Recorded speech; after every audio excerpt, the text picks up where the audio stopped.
Phone ತೆಗಿತಿಲ್ಲ ಅವ್ರಿಗೆ dump ಕೊಡೋಣ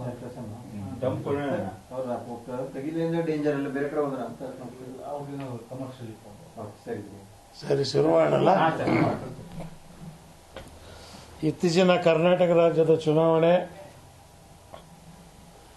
ಕನ್ನಡ ನಾಡಿನ ಮತದಾರರಿಗೆ ಅಭಿನಂದಿಸ್ತೇನೆ. ಜಾತ್ಯತೀತ ಶಕ್ತಿಗಳಿಗೆ ಕರ್ನಾಟಕ ರಾಜ್ಯದ ಜನ ಆಶೀರ್ವಾದ ಮಾಡಿದ್ದಾರೆ.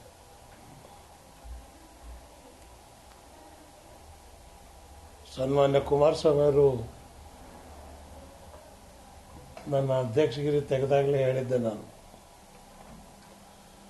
ನನ್ನನ್ನು ಬಿಟ್ಟು ನೀವು ಚನ್ನಪಟ್ಟಣ ಚುನಾವಣೆ ಮಾಡಿ ಅಂತ. ನಾನಿದ್ದಾಗ ಈ ಕುಮಾರಸ್ವಾಮಿಗೆ 22,000ದಿಂದ ಗೆಲ್ಲಿಸಿದ್ದೆ. ಈಗ 25,000ದಿಂದ ಸೋತರು.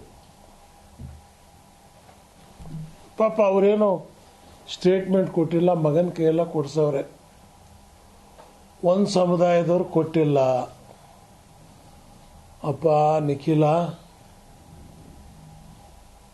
ಎಷ್ಟಿದಾರಪ್ಪ ಅಲ್ಲಿ ಅಲ್ಪಸಂಖ್ಯಾತರು? 25,000 ಓಟ್ ಆಗ್ಯಾವೆ. ಯೋಗೀಶಿಗೆ ಬಂದಿದ್ದು 1,05,000. ಇನ್ನು 80,000 ಮತ ಯಾರ್ದಲಪ್ಪ? ಅದರಲ್ಲಿ ಒಕ್ಕಲಿಗರ ಮತ ಇಲ್ವಾ? ದಲಿತರದ್ದು ಅಹಿಂದದ ಮತ ಇಲ್ಲ. ಇನ್ನು ಯಾಕೆ ನೀವು ನಿಮ್ಮ ದೌರ್ಬಲ್ಯವನ್ನು ಮುಚ್ಕೊಳ್ಳೋದಕ್ಕೆ ಮುಸಲ್ಮಾನರನ್ನ ಯಾಕೆ ಬಲಿಪಶು ಮಾಡಕ್ಕೆ ಹೊಂಟಿರಿ? ನಿಮ್ಮಪ್ಪ ಚೆನ್ನಾಗಿದ್ದಾಗ ಓಟ್ ಕೊಟ್ಟಿಲ್ವಾ? ಮಗ ನಿಖಿಲ, ನಿಮ್ಮ ಅಜ್ಜನಿಗೆ ರಾಮನಗರದಲ್ಲಿ 32,000 ಜನ ಸಾಬ್ರು 95ರಲ್ಲಿ ಓಟ್ ಕೊಟ್ಟಾಗ ನಿಮ್ಮ ಅಜ್ಜ ಚೀಫ್ ಮಿನಿಸ್ಟರ್ ಆದ.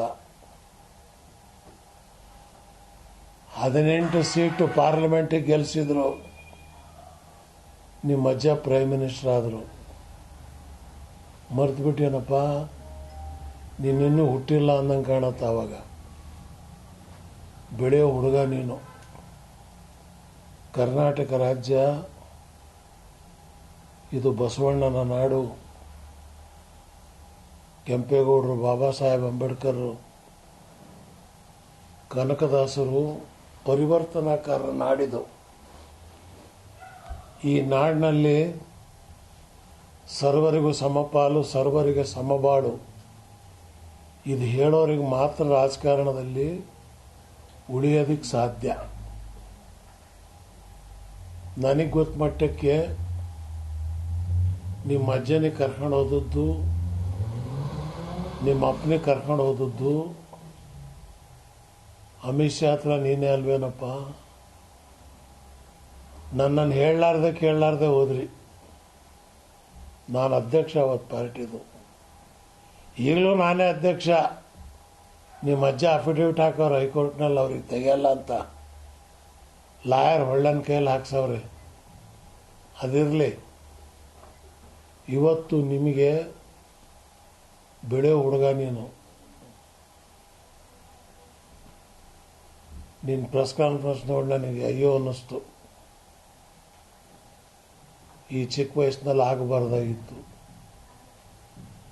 ಯೋಗೀಶ್ ಮೇಲೆ ಕ್ಯಾಂಡಿಡೇಟ್ ಆದದ್ದಲ್ಲಪ್ಪ. ಯೋಗೀಶ್ ಇಂಡಿಪೆಂಡೆಂಟ್ ನಿಂತರೂ ಗೆಲ್ತಿದ್ದವ. ಲೋಕಲ್ ಗಿರಾಕಿ 20 ವರ್ಷ 30 ವರ್ಷದಿಂದ ಕೆಲಸ ಮಾಡ್ಕೊಂಡವನೇ. ನೀವೆಷ್ಟು ಒಕ್ಕಲಿಗರಲ್ಲಿ ಜನಾನರಾಗಿದ್ದೀರೋ ಆತನೂ ಅಷ್ಟೇ ಒಕ್ಕಲಿಗರಲ್ಲಿ ಜನಾನರಾಗಿದ್ದಾರೆ. ಸೊ ಆದ್ದರಿಂದ ಈ ಜಾತಿವಾದದ ರಾಜಕಾರಣವನ್ನು ಬಿಟ್ಟು ಸರಿಯಾದ ಸನ್ಮಾರ್ಗದಲ್ಲಿ ಬಂದರೆ ಮುಂದೆ ನಿನಗೂ ಭವಿಷ್ಯ ಇದೆ. ನಿಮಗಿರ್ತಕ್ಕಂಥ ಬಂಡವಾಳ ಏನೋ ನಿಮ್ಮ ಅಜ್ಜವರು, ನಿಮ್ಮ ಅಜ್ಜವರಿಗಿದ್ದಂಥ ಬಂಡವಾಳ ಸಿದ್ಧಾಂತ.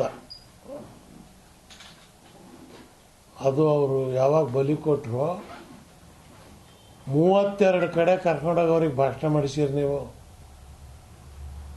ಎಲ್ಲರೂ ನೀನು ನಿಮ್ಮಪ್ಪ ನಿಮ್ಮವ್ವ ಎಲ್ಲರೂ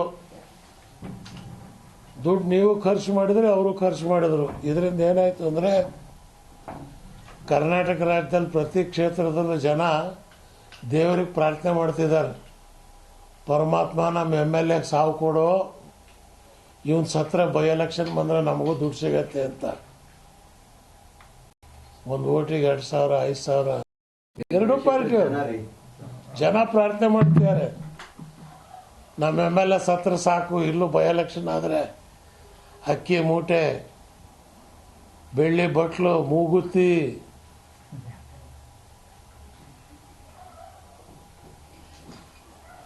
ಅವ್ರ ಸ್ತ್ರೀ ಭಾಗ್ಯ ಕೊಟ್ರು, ನೀವೆಲ್ಲ ಭಾಗ್ಯ ಕೊಟ್ರಿ ಗಂಡ ಒಂದ್ಬಿಟ್ಟು. ರಿಸಲ್ಟು 1,000 2,000 ಅಲ್ಲ, 25,000